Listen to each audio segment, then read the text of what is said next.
एक समय की बात है, गर्मियों के दिन थे। सुबह की खिली धूप में एक टिड्डा बड़े मजे से घास पर खुदक रहा था।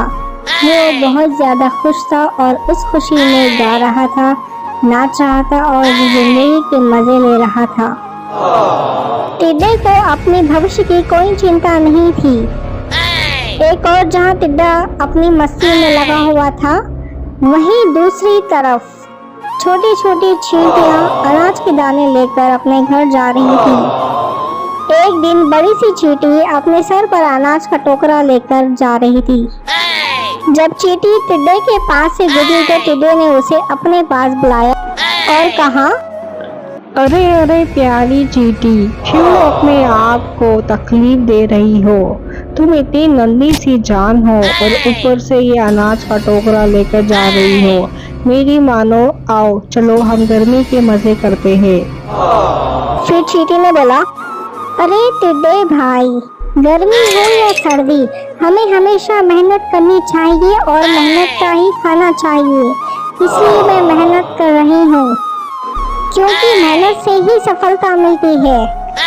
और दूसरा क्या है, अगर हम हमेशा मेहनत करते रहेंगे तो हम तंदुरुस्त रहेंगे, वरना हमारा शरीर किसी काम का नहीं रहेगा। ये कहकर वो अपने घर आ गई और घर आकर अपना अनाज रख लिया। इसी तरह चींटी दिन भर कड़ी मेहनत कर के अनाज का टोकरा खेत से उठाकर अपने घर ले जाती है। अपनी मस्ती में डूबा टिड्डा चींटी को देखता और हंसता और बार बार उसे अपने पास बुलाता और कहता, अरे प्यारी चींटी, तुम क्यों दोबारा इतनी मेहनत कर रही हो? आओ कुछ देर आराम करो, मेरा गाना सुनो। गर्मियों के लंबे और उजले दिन हैं। ऐसे खूबसूरत दिन इस तरह से मेहनत करते हुए क्यों बर्बाद करना? फिर चींटी ने बोला, अरे टिड्डे भैया, क्यों बार बार मुझे परेशान कर रहे हो? मैं ये मेहनत ठंड के मौसम के लिए भोजन इकट्ठा कर रही हूँ। मेरी सलाह मानो तो तुम भी ऐसा ही करो, वरना बाद में बहुत पछताओगे। अभी समय नष्ट मत करो।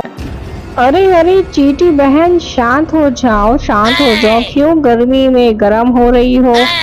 वैसे में भी अभी से ठंड के मौसम के बारे में क्यों चिंता करना? मेरे पास भोजन है और ठंड का मौसम तो अभी बहुत दूर है।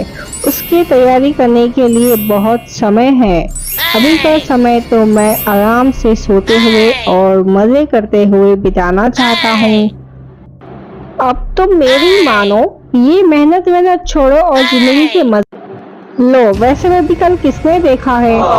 टिड्डे की बात पर ध्यान ना देकर चींटी अपने काम में लगी रही। पूरी गर्मियों मेहनत कर उसने अपने घर में ढेर सारा अनाज इकट्ठा कर लिया, जो ठंड के दिनों में उसे काम आने वाला था। दूसरी तरफ टिड्डा ठंड के मौसम की तैयारी के बजाय पूरे दिन नाचता रहा। अपनी मस्ती में उसे होश ही नहीं रहा कि गर्मी के दिन बहुत लंबे समय तक नहीं रहने वाले हैं। जल्द ही ठंड के दिन और फिर बरसात के दिन आ जाएंगे।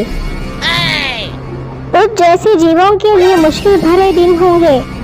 फिर इसी तरह दिन ढलते गए और गर्मी का मौसम खत्म हो गया। फिर बरसात का मौसम आ गया। बरसात में ठंडी बर्फ गिरने लगी।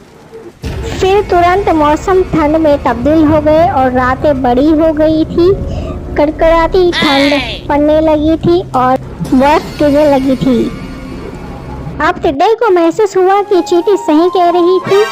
उसे भी मौसम के लिए पहले से तैयारी करनी चाहिए थी, लेकिन वो तो पूरी गर्मियों नाचता गाता और मजे करता रहा।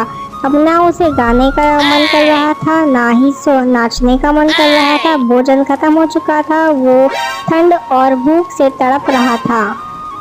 टिड्डे को तो सिर्फ मेंढकों का ही सहारा था। उसने सोचा नहीं था कि ठंड इतनी बुरी भी हो सकती है।